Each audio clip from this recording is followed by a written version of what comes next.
Hi everyone, welcome to study word classes. तो friends, आज हम लोग बात करने वाले हैं सीटेट जुलाई 2024।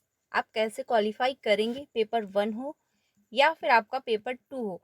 ये वीडियो सभी के लिए बहुत ज़्यादा इंपॉर्टेंट है, जितने भी कैंडिडेट बीएड कर रहे हैं एंड डीएलएड कर रहे हैं, जिन्होंने भी सीटेट का फॉर्म अप्लाई किया है, चाहे आपका पेपर 1 हो देन आपका पेपर 2 हो।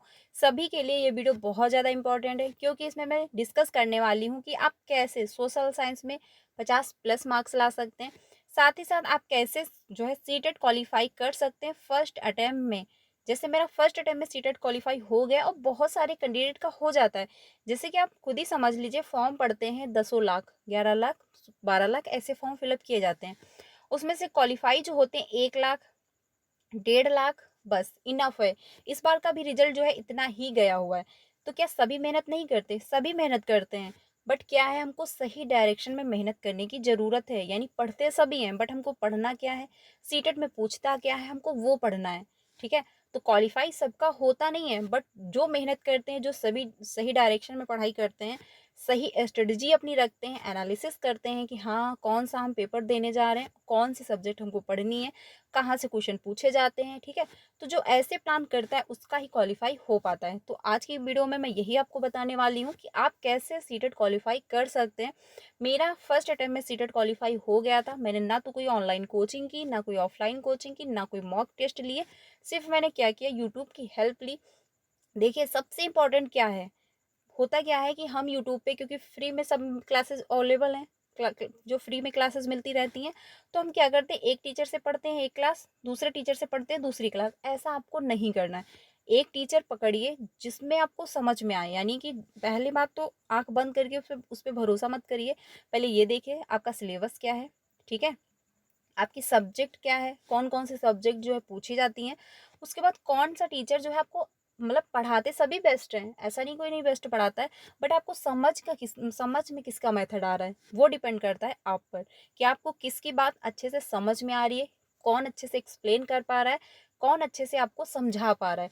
तो उस टीचर को पकड़िए, सिर्फ एक टीचर से ही पढ़िए। देखिए, इधर उधर भटकने से कोई फायदा नहीं। जैसे आप सीडीपी, आपको सीडीपी पढ़नी है, तो आप सीडीपी 3 टीचरों से पढ़ रहे हो तो सब मिक्स हो जाएगी। क्योंकि क्या रहता है कि सभी टीचर की थिंकिंग अलग है। कोई उसी टॉपिक को अलग प्रकार से एक्सप्लेन करेगा, कोई दूसरे प्रकार से करेगा। तो आपका क्या होगा, क्योंकि आप तो अकेले ही हो, तो 3 लोगों की जब थिंकिंग आप पे ही पड़ेगी तो आपकी खिचड़ी पक जाएगी। यानी सब कुछ क्या कर दोगे, आप मिक्स कर दोगे। 100% होता है। तो इस वजह से क्या करना है, सबसे पहले एक दिन अच्छे से देख लीजिए कौन सा टीचर क्या क्या पढ़ा रहा है, कौन सही डायरेक्शन में पढ़ा रहा है। आप उसको, वो कौन, मतलब किसका जो पढ़ाना आपको समझ में आ रहा है, किसकी चीज़ें आप कनेक्ट कर पा रहे हो, उसको आप पकड़ लीजिए। बस उसी से पढ़िए, उसी के नोट्स पढ़िए या फिर खुद से नोट बनाइए, प्रीवियस के क्वेश्चन करिए, बस। देखिए, एक टीचर से आप पढ़ेंगे तो आपको समझ में आएगा। अगर आप 10 टीचर से पढ़ेंगे तो आप कुछ नहीं समझ पाएंगे, सब कुछ एक में मिक्स हो जाएगा, आपका क्वालिफाई नहीं होगा।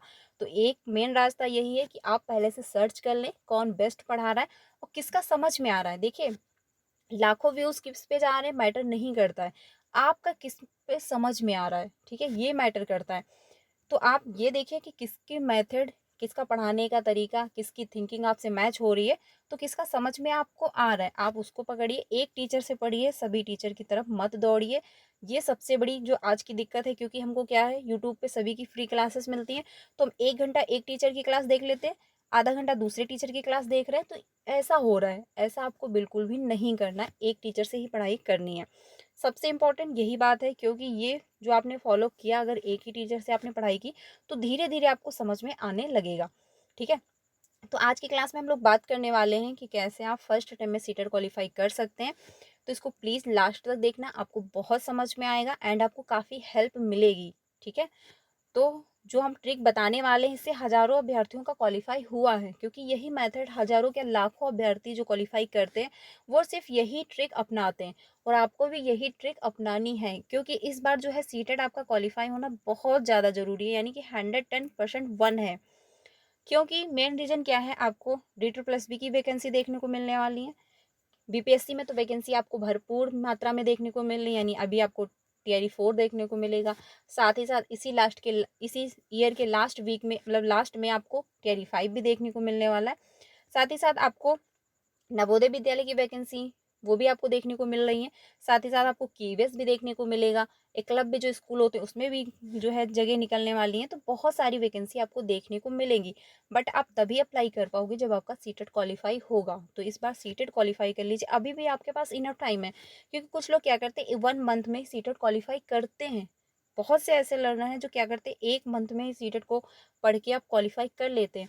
तो क्यों उनका 1 ही मंथ में क्वालिफाई हो जाता है? क्यों? क्योंकि वो सही डायरेक्शन में मेहनत कर रहे हैं। उनको पता है कि हमको सीटेट का पेपर क्वालिफाई करना है और सीटेट का पेपर देने जाना है। तो सीटेट में क्या पूछ रहा है हमको वो पढ़ना है। आप ग्रामर पे ग्रामर पढ़ते जा रहे हो तो कोई पॉइंट उसका नहीं है, क्योंकि ग्रामर आती ही कहाँ 1 या 2 नंबर की आती है। और जो आती है वही पैराग्राफ से आती है। वो इतनी बेसिक जो ग्रामर वो सभी को आ रही होती है, क्योंकि आप इस स्टेज पे आ चुके हो कि बेसिक ग्रामर आप कर लोगे। ठीक है, तो ग्रामर को आप बिल्कुल भी टच नहीं करना है अगर आपको सीटेट क्वालिफाई करना है तो। और कुछ लोग क्या करते हैं ग्रामर पे ग्रामर पढ़ते जा रहे हैं, ऐसा नहीं करना है। ग्रामर से बचना है, क्योंकि ग्रामर नहीं पूछता। 1-2 क्वेश्चन की ग्रामर आती है वो भी पैसेज में। ठीक है, वो जो ग्रामर आती है वो उसी पैराग्राफ से दी हुई होती है। तो आप कर लोगे आराम से, कोई दिक्कत नहीं होगी। तो ये सारे पॉइंट आप लोग ध्यान रखिएगा। साथ ही साथ मैंने कैसे पेपर 1 और पेपर 2 दोनों क्वालिफाई किया है, बस ये पढ़ो, यहीं से आता है पूरा पेपर, वो मैं आपको बताने वाली हूँ। तो चलिए स्टार्ट करते हैं, क्या आपको पढ़ना है सीटेट के दौरान और क्या आपका प्लान होना चाहिए। देखिए, सबसे पहले पेपर 1 की बात करेंगे, फिर पेपर 2 की बात करेंगे। इस पे हम पेपर 1 एंड पेपर 2 दोनों की बात करने वाले हैं। तो सबसे पहले हम पेपर 1 देख लेते हैं। इसमें आपका जो सीडीपी है, ईवीएस आता है, मैथ आता है, लैंग्वेज 1 एंड लैंग्वेज 2 आती है। ठीक है, और ये जो होता है इसमें, यानी कि सीडीपी जो है इसमें आपके 30 ऑफ 30 आ सकते हैं। अगर आपने सही से अच्छे से थ्योरी पढ़ रखी है, फिर आपने प्रीवियस के क्वेश्चन कर लिए हैं, तो आपके 30 ऑफ 30 आ जाते हैं। मेरे 30 में 29 थे। ठीक है, 30 ऑफ 30 नहीं आए थे, बट 29 थे, क्योंकि मैंने प्रॉपर तरीके से थ्योरी पढ़ी थी। और अगर आपने सारे कॉन्सेप्ट क्लियर कर लिए, क्योंकि इसमें फिक्स है कि हाँ इन इन थ्योरी से जो है क्वेश्चन पूछे जाएंगे। जैसे आपका वाइगोस्की हो गया, जीन पियाजे हो गया, इंक्लूसिव एजुकेशन ही आपका 5 नंबर का है। डिसेबिलिटी जो है वो ही आपके 5 नंबर की हैं। जैसे आपका वाइगोस्की हो गया, वहां से 2 से 3 क्वेश्चन हर बार पूछे जाते हैं। जीन प्याजे हो गया, वहां से भी 2 से 3 क्वेश्चन हर बार आते हैं। वो आपका हिंदी पेडागोजी हो या फिर सीडीपी हो। तो कुछ ऐसे टॉपिक हैं जो आपके हर बार आते ही हैं, वो फेवरेट हैं टॉपिक, मान लीजिए सीटेट के, तो वो हर बार पूछे जाते हैं। तो ये सारे टॉपिक आपको अच्छे से कंप्लीट करने हैं। तो अगर आपने सीडीपी अच्छे से कंप्लीट कर ली, तो आपकी सीडीपी से क्या होता है, पेडागोजी मजबूत होती है। अब बहुत लोग कहेंगे सीडीपी से पेडागोजी कैसे मजबूत होती है। देखिए, सीडीपी के दौरान आपको पढ़ने को क्या मिलता है कि हमको बच्चे को कैसे डील करना है, बच्चे को कैसे हमको समझाना है, बच्चे के साथ हमको कैसे रहना है, कैसे बिहेव करना है। तो सब कुछ हमको सीडीपी के दौरान ही पता चलता है। और पेडागोजी जो है सिर्फ वही है, वही पूछता है कि हमको बच्चे को कैसे पढ़ाना है, बच्चे के मेथड में कैसे प्रयोग लाना है, बच्चे को कैसे इंक्लूड करना है। तो वो सब पेडागोजी के अंदर यही सब आता है। तो अगर आपने सीडीपी अच्छे से कंप्लीट कर ली, तो आपकी पेडागोजी कंप्लीट हो जाती है। ठीक है, तो 30 ऑफ 30 ला सकते हैं अगर आपने सीडीपी के सारे टॉपिक प्रॉपर तरीके से पढ़ लिए। अब अगर आप ये समझेंगे कि हमको पढ़ना कहाँ से है, तो 11 एंड 12 की जो आती है एनसीईआरटी वो फॉलो कर सकते हैं अगर आप। लेकिन अगर आप इसमें थोड़ा रहता है टॉपिक इधर उधर होते हैं, तो आप सीडीपी जो है सीटेट की ही पढ़िए, क्योंकि इसमें मतलब 11 to 12 में थोड़ा सा आपको समझना होगा। तो सबसे पहले इसमें एक ही रास्ता है, आप जो है सिलेबस देखिए कि सीडीपी में कौन कौन से टॉपिक हैं। ठीक है, इसका फिक्स सिलेबस है, कोई सिलेबस चेंज नहीं किया गया। तो आप सिलेबस को फॉलो करिए कि कौन से सिलेबस में टॉपिक है, फिर आप यूट्यूब से सर्च करके भी पढ़ सकते हैं। ठीक है, तो ये हो गया, आप इसमें 30 ऑफ 30 आप ला सकते हैं। ईवीएस की बात कर लें तो इसमें आपको क्लास 3rd से लेके 5th तक पढ़नी है, क्या है, एनसीईआरटी। एनसीईआरटी बुक पढ़िए और साथ में प्रीवियस के क्वेश्चन करिए। प्रीवियस के क्वेश्चन करने से क्या होगा, प्रीवियस के क्वेश्चन जब करिए तो उसमें ये समझिए, लास्ट में एनालिसिस करिए कि कौन से टॉपिक से आपके क्वेश्चन गलत हुए हैं। उसको नोट डाउन करिए, फिर बुक से देखिए, उस टॉपिक को कंप्लीट करिए कि हाँ कहाँ पे हमको मिस्टेक हुई, आखिर कौन सा कॉन्सेप्ट जो था आपसे गलत हुआ है, कहाँ पे मिस अंडरस्टैंडिंग हुई है, कहाँ पे जो है आपको समझने में थोड़ी सी दिक्कत हुई है। तो आप जब नोट डाउन करोगे या फिर ध्यान रखिए अपने दिमाग में ही, फिर आप क्या करिए बुक में सारे कॉन्सेप्ट क्लियर कर लीजिए। तो ऐसे आप करेंगे तो ईवीएस में 30 ऑफ 30 लाना रेयर है। कुछ ही लोगों के हैं जो 30 ऑफ 30 आए हुए हैं, सभी के नहीं आते हैं, क्योंकि इसमें 1-2 क्वेश्चन रहते हैं कि थोड़ा इधर उधर के घुमा देते हैं। लेकिन इसमें भी अगर आप अच्छे से प्रैक्टिस करते हैं तो आपके 27 या फिर 28 29 तक आ सकते हैं। ठीक है, तो ये रहा ईवीएस का। ईवीएस में क्या है, आपको मानचित्र भी पढ़नी है, यानी जो मानचित्र होती है उसको भी आपको टाइम से देखना है, यानी जो मैपिंग है उसको आपको टाइम से देखना है, क्योंकि मैपिंग से भी क्वेश्चन आते हैं। ईवीएस कंप्लीट करने के लिए आपको क्या कौन सी क्लासेस पढ़नी है, क्लास 3rd से लेके 5th तक एनसीईआरटी पढ़नी है, साथ में पीवाईक्यू क्वेश्चन करने हैं। अब मैथ की बात कर लेते हैं। देखिए मैथ में जो है 15 नंबर का कंटेंट होता है, 15 नंबर की पैडागोजी होती है। ठीक है, तो 15 नंबर की जो मैथ आती है वो नॉर्मल होती है, बहुत ज़्यादा टफ नहीं होती है। ठीक है, तो आप आराम से कर लोगे, लेकिन प्रैक्टिस करनी है। देखिए ये मत समझिए कि नॉर्मल होती तो हम कर लेंगे, कर लोगे, बट क्या करना है, प्रैक्टिस करना है। तो आप अच्छे से पढ़िए, प्रैक्टिस करिए।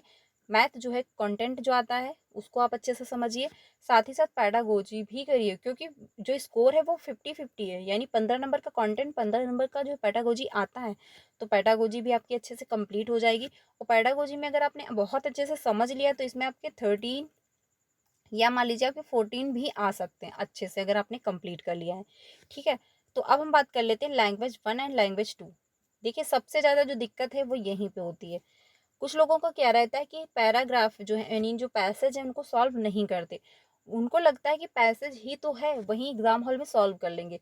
तो यही सबसे बड़ी गलती होती है, यानी कहीं ना कहीं मिस्टेक हुई है तभी जाके सीटेट क्वालिफाई नहीं हो पाया। अगर कहीं ना कहीं मिस्टेक ना हुई हो तो आपका क्वालिफाई हो जाता। तो कहीं ना कहीं पे दिक्कत हुई है। अब पैसेज में क्या रहता है, कुछ लोगों को लगता है पैसेज ही तो है, हम वहीं पे देख के सॉल्व कर देंगे, बट यहीं पे गलती है। पैसेज क्या है, आपका 15 नंबर का है, और ये लैंग्वेज 1 में आता है, लैंग्वेज 2 में आता है, तो ये आपके 30 नंबर बन जाते हैं एक पेपर के। ठीक है, और जहां आपके 30 नंबर कट जाएंगे आपका स्कोर तुरंत डाउन हो जाएगा, आपका रिजल्ट 0 हो जाएगा।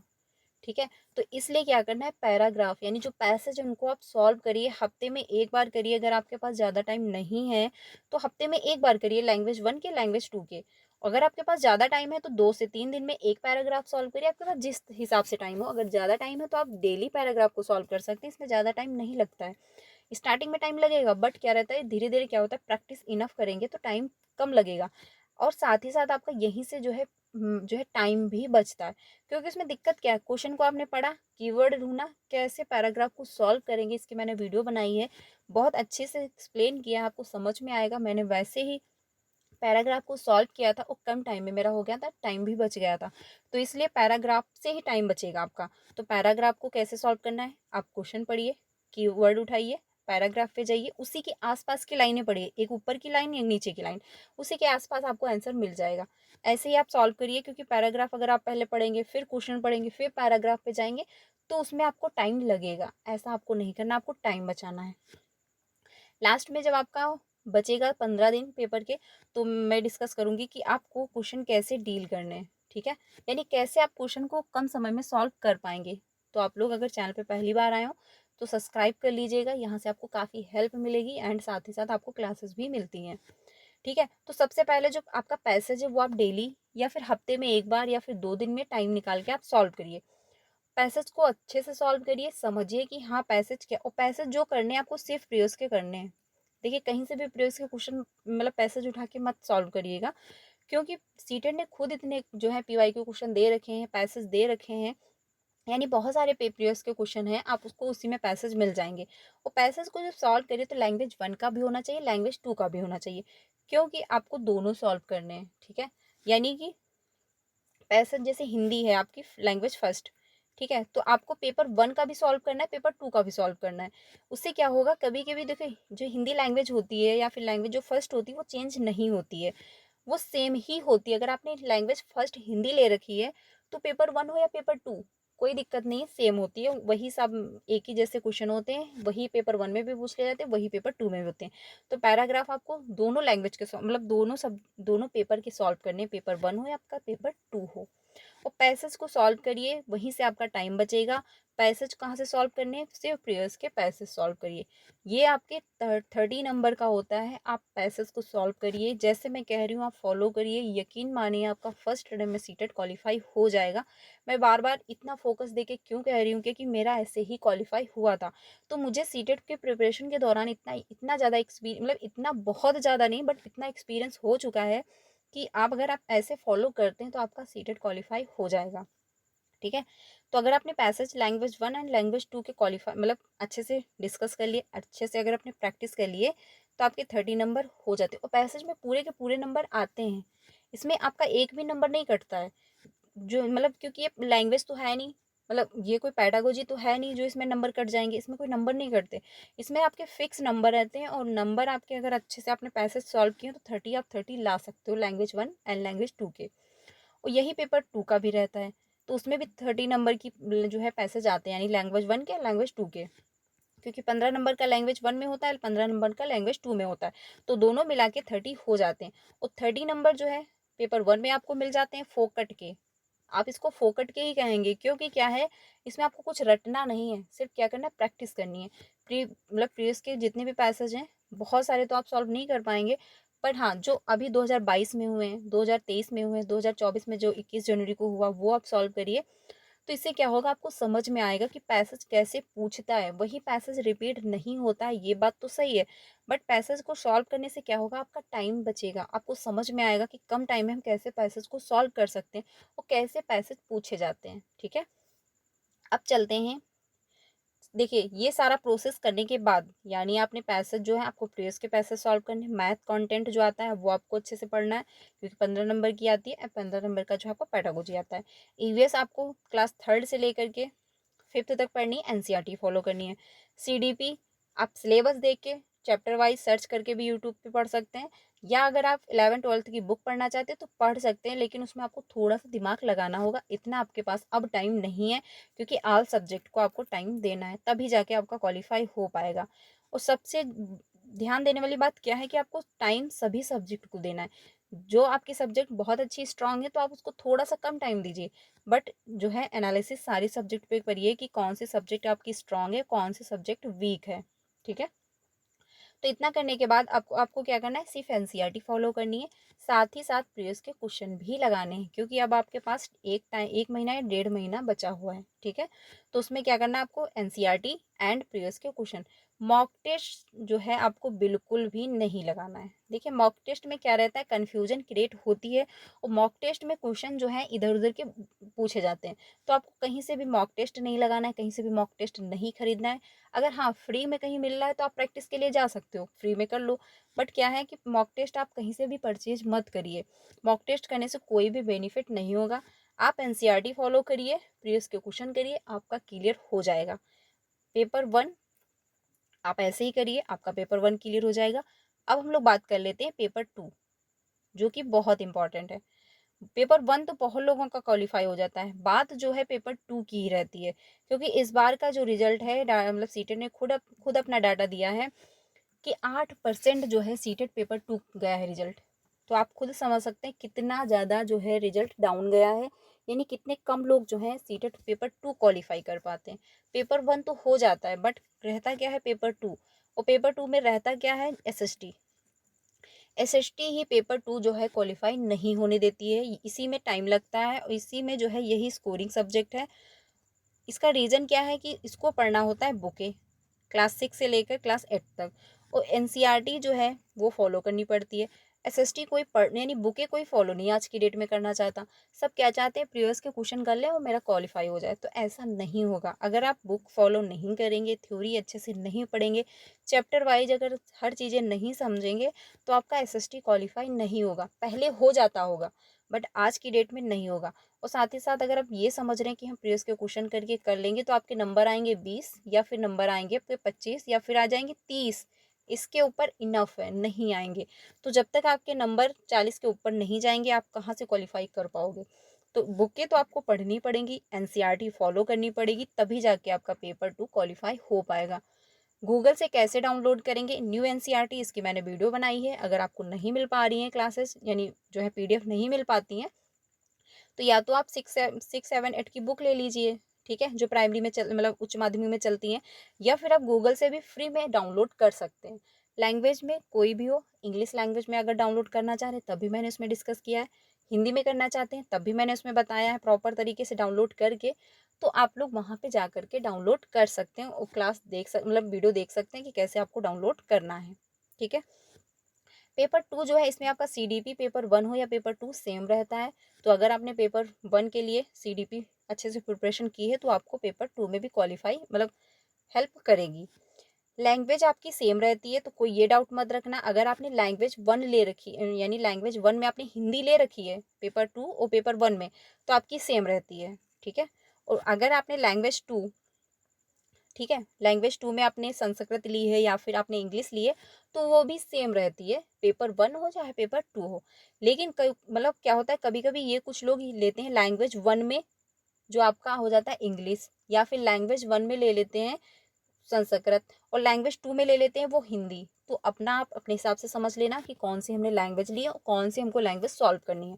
लेकिन अगर आपने लैंग्वेज 1 में हिंदी ले रखी है, पेपर 2 में भी आपने लैंग्वेज 1 में हिंदी ले रखी है, तो सेम रहती है, आपको एक ही जो है मतलब एक ही जो है फॉलो करना है, वही आपको लैंग्वेज 1 में पेपर 1 में भी हेल्प करेगी, पेपर 2 में भी आपको हेल्प करेगी। अब बात कर लेते हैं एसएसटी, जो कि काफ़ी स्कोरिंग सब्जेक्ट है। ये आता है आपके में 60 नंबर का, ठीक है। 40 नंबर का कंटेंट होता है, 20 नंबर की आपकी पेडागोजी होती है। 40 नंबर लाने के लिए आपको क्या करना पड़ेगा, क्लास 6, 7, 8 की क्या करनी है, बुक पढ़नी है, न्यू एनसीईआरटी फॉलो करनी है। फिर साथ में आपको प्रीवियस के क्वेश्चन करने हैं। मॉक टेस्ट आपको नहीं लगाना है, बिल्कुल भी छूना नहीं है। सिर्फ आपको क्या करना है, प्रीवियस के क्वेश्चन करने हैं। प्रीवियस के क्वेश्चन इतने खुद हैं सीटर ने दे रखे हैं कि आप उतने अगर आप इनफ कर लेते उतना ही आप सॉल्व नहीं कर पाएंगे, क्योंकि बहुत प्रीवियस के क्वेश्चन हैं, हजारों में पड़े हैं। आप अगर इतने कर लेते हैं, मान लीजिए अगर आपने 2022 के भी अगर आपने अच्छे से कर लिए, 2023 के भी कर लिए, तो इतना इनफ हो जाता है। क्योंकि आप अगर आपने एनसीईआरटी बुक फॉलो कर रखी है और आपने 2022 के भी जितने भी सेट हैं अगर आपने अच्छे से कर लिए, तो आपका कॉन्सेप्ट जो है क्लियर हो जाएगा और आपका दिमाग जो है इतना बिल्ड हो चुका होगा माइंड कि आप अच्छे से पेपर गेन कर लोगे, ठीक है। अब बात कर लेते हैं जो 40 नंबर कंटेंट के आते हैं वो आते कहाँ से हैं। हिस्ट्री हो गया आपका 15 नंबर का, ज्योग्राफी हो गया आपका 15 नंबर का, जो पॉलिटी है वो आपका 10 नंबर का। अब यहाँ पे रहता है क्या है कि 1-2 नंबर इधर से उधर हो सकते हैं, लेकिन मोटा मोटा जो आंकड़ा है वो 15 नंबर में आपका हिस्ट्री ज्योग्राफी आता है, 10 नंबर में आपका पॉलिटी आता है, ठीक है। 1-2 नंबर इधर उधर हो सकते हैं। तो आपको कंप्लीट करने के लिए क्लास 6, 7, 8 की बुक पढ़नी होगी। और क्या पढ़ना होगा, एनसीईआरटी फॉलो करनी पड़ेगी, तभी जाके आप क्लियर कर पाएंगे। अगर आप सोच रहे हैं प्रीवियस के क्वेश्चन करके हम कर लेंगे, तो ऐसा नहीं हो पाएगा। और सबसे इम्पोर्टेंट है, एक टीचर से पढ़िए, जहाँ से आपको समझ में आ रहा हो आप वहाँ से पढ़िए, एक ही टीचर से पढ़िए, ठीक है।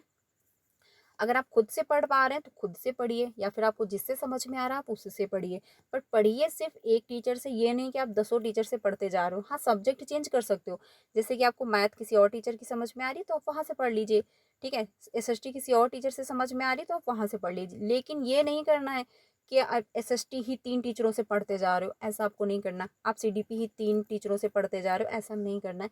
एक सब्जेक्ट एक टीचर से पढ़ना है, तभी जाके आपका क्लियर हो पाएगा। क्योंकि सभी का पढ़ाने का तरीका अलग है, सबका एक्सप्लेन करने का भी तरीका अलग होता है, और आप सभी का पढ़ेंगे तो आपके दिमाग में खिचड़ी बनेगी। इस वजह से आपको ऐसा नहीं करना है, एक सब्जेक्ट एक टीचर से ही हमको पढ़नी है, ठीक है, ये ध्यान रखना। साथ ही साथ अगर आप कर रहे हैं मतलब क्लास 6, 7, 8 की बुक फॉलो करते हैं, न्यू एनसीईआरटी अच्छे से रीड करते हैं, आपका और फिर जो प्रीवियस के क्वेश्चन है अगर आप ये फॉलो करते हैं तो आपका क्लियर हो जाएगा पेपर 1 भी और पेपर 2 भी, ठीक है। ये जो मैंने आपको स्ट्रेटजी बताई है आप ये फॉलो करिएगा, पेपर 1 हो आपका, पेपर 2 हो, क्वालिफाई हो जाएगा। साथ में अगर आप पहले समझ लीजिए, मतलब समझ लीजिए जो आपने कंटेंट पढ़ लिया, कंटेंट आपका क्लियर हो गया, फिर आप जब प्रीवियस के क्वेश्चन करिए तो उसमें ये समझिए कि आपका जैसे जो हिस्ट्री है, ज्योग्राफी है, पॉलिटी है, तो आपका कौन सा सब्जेक्ट जो है वीक है, कहाँ से आपका स्कोर कम आ रहा है, एनालिसिस करिए। और फिर साथ में देखिए कौन सा टॉपिक वीक है, ठीक है, उसको आप नोट डाउन करिए। नोट डाउन नहीं कर सकते तो अपने दिमाग में थोड़ा फीड रखिए, फिर आप टॉपिक पे जाइए, जो है डाउट क्लियर करिए। ये आप जब करेंगे तो क्या होगा, जब आपके दिमाग में ये होगा कि हाँ ये टॉपिक से हमारा क्वेश्चन गलत हुआ था, आप जब एनालिसिस करोगे, फिर आप जब बुक में जाके कंटेंट जो है पढ़ोगे, डाउट अपने क्लियर करोगे, तो वो आपके दिमाग में फीड होगा, आपको समझ में आएगा कि हाँ यहाँ पे हमको ये दिक्कत हुई थी, ये क्वेश्चन ऐसे गलत हुआ था।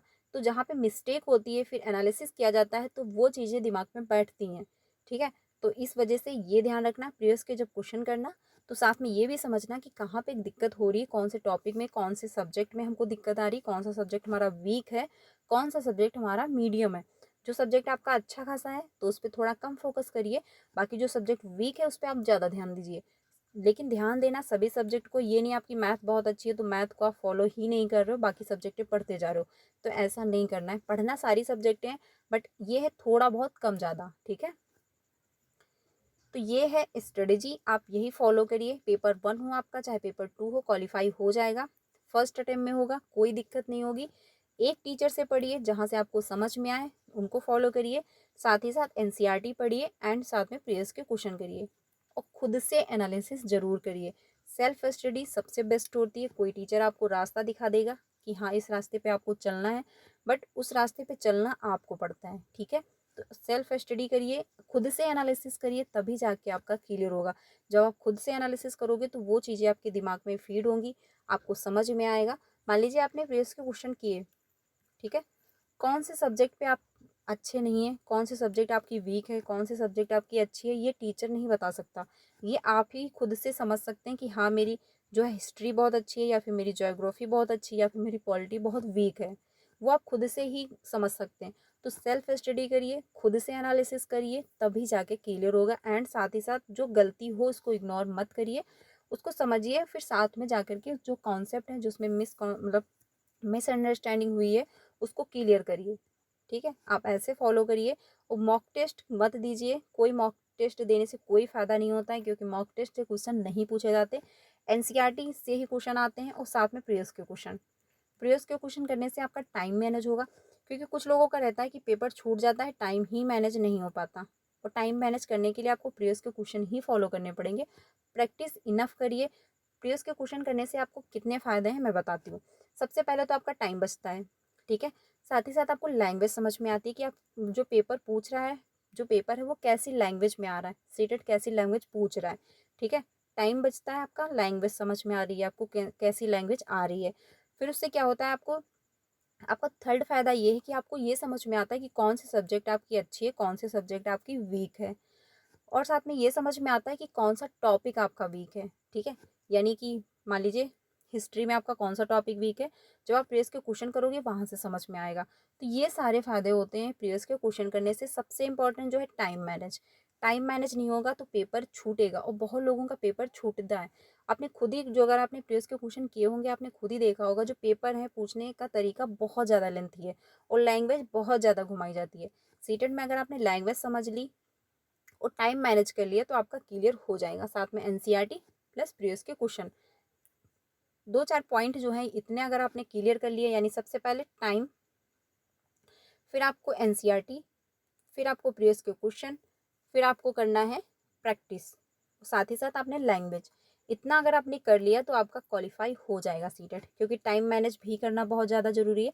टाइम अगर मैनेज नहीं हुआ, आपको क्वेश्चन आते हुए आपके छूट जाएंगे तो आप कुछ नहीं कर सकते। एनसीईआरटी अगर आप फॉलो नहीं करेंगे, कंटेंट आपका मजबूत नहीं होगा। प्रीवियस के क्वेश्चन नहीं करेंगे, प्रैक्टिस आपकी इनफ नहीं होगी, प्रैक्टिस नहीं होगी तो आप पूरा पेपर कंप्लीट नहीं कर पाएंगे, ठीक है। साथ ही साथ लैंग्वेज, आपको लैंग्वेज भी अच्छे से समझ में आएगी प्रीवियस के क्वेश्चन करने से। तो ये सारे पॉइंट है, अगर आप इन सब पे ध्यान देते हैं, आप ऐसे ही फॉलो करते हैं, आपका पेपर क्लियर हो जाएगा। पेपर 1 हो या पेपर 2 हो, क्योंकि बहुत सारे ऐसे लर्नर हैं, बहुत सारे स्टूडेंट हैं जिनका 2 से 3 बार हो चुका है, सीटेट क्वालिफाई नहीं हुआ है, ठीक है। आप लोग यही स्ट्रेटजी रखिए, आपका सीटेट क्वालिफाई हो जाएगा। आपका पेपर 1 हो या पेपर 2 हो, बहुत लोगों का क्वालिफाई हुआ है ऐसे ही, मेरा खुद का भी हुआ है, इसलिए मैंने सोचा आप लोगों के साथ डिस्कस किया जाए। अगर आपको हेल्प मिली हो तो कमेंट में अपनी राय दीजिएगा। साथ ही साथ अपने दोस्तों को भी शेयर करिएगा, जो भी सीटेट की प्रिपरेशन कर रहे हैं उनको भी हेल्प मिलेगी। बाकी मेरा मेथड आपको समझ में आया हो तो कमेंट में अपनी राय देना। ये जो मतलब सीटेट की जो क्लासेस हैं आपको डेली 3 बजे मिलती हैं एंड 5 बजे मिलती हैं, तो आप लोग ज्वाइन कर सकते हैं। तो आज के लिए इतना ही रखते हैं। वीडियो अच्छी लगी हो तो इसको लाइक करिएगा। बाकी कमेंट में अपनी राय ज़रूर दीजिएगा कि जो मैंने अपना जो है एक्सपीरियंस आप लोगों के साथ शेयर किया है, क्या ये सही है या फिर नहीं, क्या आपको हेल्प करेगा या नहीं करेगा। बाकी मेरी तो यही उम्मीद है कि अगर आपने ऐसे ही फॉलो किया तो आपका सीटेट पेपर 1 हो या पेपर 2 क्वालिफाई हो जाएगा, ठीक है। तो अपने फ्रेंड को भी शेयर करना। साथ ही साथ वीडियो अच्छी लगी हो, अगर आपको कोई हेल्प मिली हो तो वीडियो को लाइक कर दीजिएगा। बाकी आपको क्लासेस भी मिलती हैं तो आप लोग ज्वाइन कर सकते हैं। चैनल पे पहली बार आए हो तो वीडियो को लाइक करके चैनल को भी सब्सक्राइब कर लेना। यहाँ से आपको सारी इन्फॉर्मेशन मिलती है टीचिंग से रिलेटेड एंड साथ में क्लासेस भी मिलती हैं। मिलते हैं नेक्स्ट वीडियो में। Thank you.